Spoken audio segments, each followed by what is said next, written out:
Erstmal Servus, wir machen heute einen richtig leckeren Eintopf, den Gaisburger Marsch, von meiner Heimat, dem Schwabenland. Und für diesen Eintopf habe ich erstmal 2 Liter selbstgemachte Brühe vorbereitet und dort kochen wir Beinscheiben, 2 Rinderbeinscheiben. Und gleich am Anfang sieben wir dann auch noch den Schaum runter, weil der sieht nicht so appetitlich aus. Und wir geben auch gleich Pfefferkörner und 1 bis 2 Lorbeerblätter hinzu.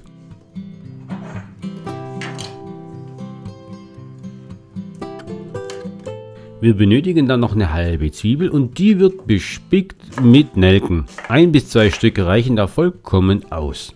Wir nehmen jetzt aber insgesamt 2 Zwiebeln für den Kochtopf und noch weiteres Wurzelgemüse wie Möhren und Petersilienwurzel und Sellerie.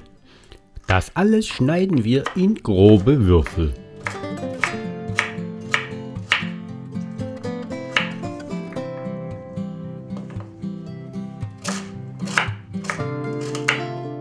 Aber wer möchte, kann natürlich hier gerne noch eine andere Gemüseart verwenden. Das ist nur eine Richtschnur.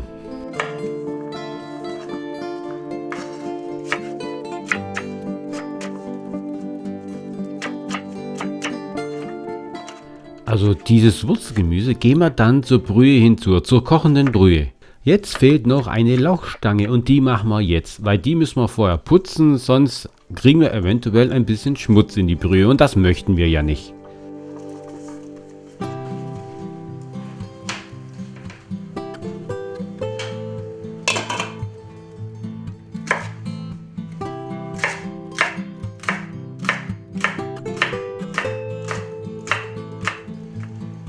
Meistens wasche ich dann vom Lauch die grünen Blätter, weil die haben meistens noch ein bisschen Schmutz drin.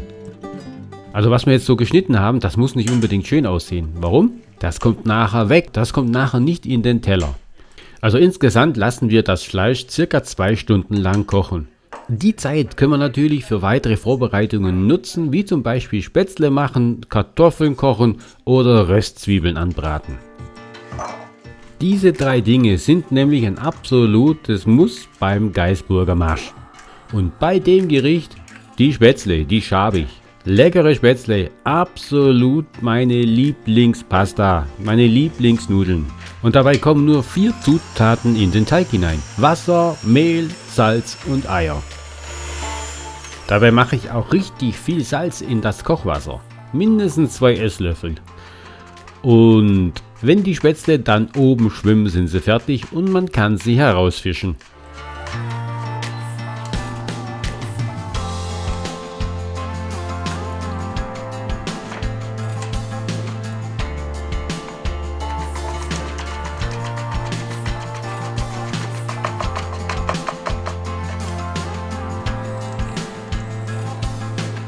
Weiter braucht es noch unbedingt Röstzwiebeln dazu. Da nehmen wir einfach 4 große Zwiebeln, schälen sie und schneiden sie in Streifen.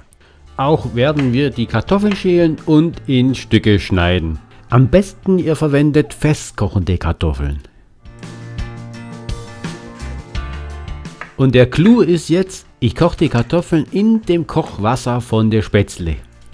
Mein Ziel ist es auch, dass die Zwiebeln richtig geil lecker schmecken. Dafür verwende ich dann Butterschmalz zum Anbraten.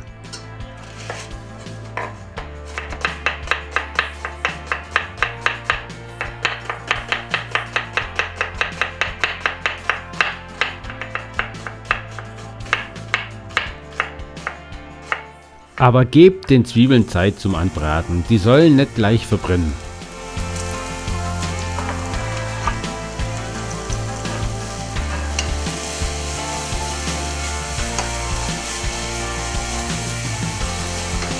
Also für meinen Geschmack reicht es vollkommen aus, wenn man die Zwiebeln richtig gut salzt. Mit frisch gemahlenem Meeressalz.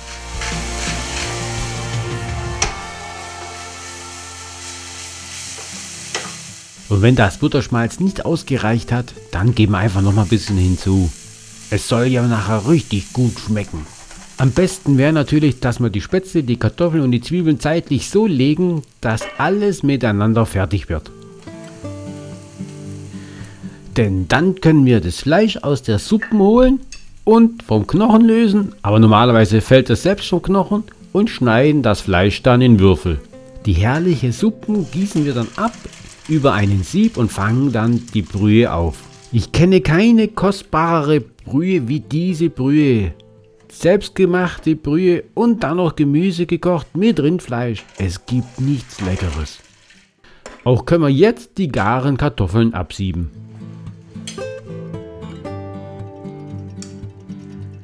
Und der letzte Schritt ist schon wie angekündigt, dass wir das Fleisch in Würfel schneiden.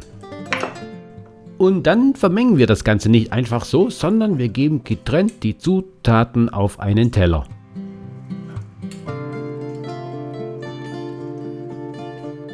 Dummerweise werden die Portionen bei mir immer zu groß. Ich weiß gar nicht warum. Aber ihr könnt dann eure Portion natürlich dann so groß machen, wie ihr wollt. Habt ihr auch schon gewusst, dass der Gaisburger Marsch auch Böckinger Feldgeschrei genannt werden kann? Ja, es gibt viele Namen für dieses herrliche Gericht. Das i-Tüpfelchen an diesem Gericht finde ich einfach die gerösteten Zwiebeln. Die passen so richtig gut dazu. Aber versucht's einfach doch mal selber dieses Gericht und berichtet mir, wie es geworden ist. Weiter freue ich mich über jeden Abonnenten so richtig heftig. Und da wir am Ende sind, sage ich mal Tschüss, bis zum nächsten Mal. Und das Wichtigste, bleibt gesund.